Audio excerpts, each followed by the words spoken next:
Good morning, everyone. Well, we're still with the book of Samuel this morning, and interesting follow-on from yesterday is that we see David returning towards the home, to the big city, and ahead of him the women are chanting and singing and saying, "Oh, how wonderful David is," and that Saul killed, is responsible for killing thousands of people, whereas David has killed tens of thousands. And not literally, of course, but by killing the Goliath, obviously the rest of the Philistines pushed off. So it was equivalent to wiping them out, if you like.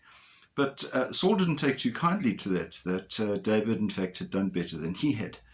And so after much sadness and reflection and, I don't know, jealousy, whatever, sulking, he made the decision that he would have David put to death. And so he put out that message that is what would happen.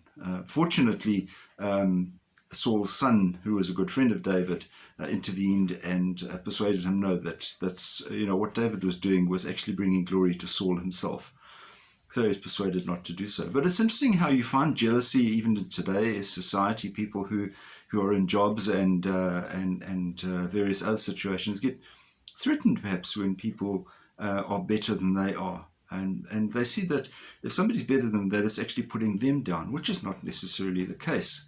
I think I've shared with you before, coming from a teaching background, I've always advocated that if a pupil's ambition is to be as great as their teacher, then the child has no ambition. Because it's not the job of the teacher to make clones. It's the job of the teacher to bring out the best that they possibly can in the child. I think parents quite often will be able to relate to that too. That the kid comes home and says, "I need help with my maths or science or whatever it is," and the parent looks at them and thinks, "I don't know what is going on here." Does that mean you must put the child down because the child knows more than the parent? No, not at all. The parent obviously will want the child to do better, and therefore encourages them to do so. And I think in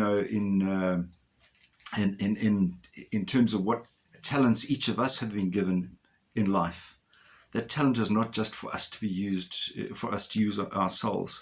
It is for us to use for others so that growth may happen. And that happens spiritually within the life of the church, and it happens within us as individuals. So God gives us the ability to make other people grow. Just by the way, I've got a rosary hanging on the wall here. I left it there deliberately. That's been donated, by the way. It's a very, very big and beautiful rosary. If you want it, give me a call. First person who gives me a call, it's yours.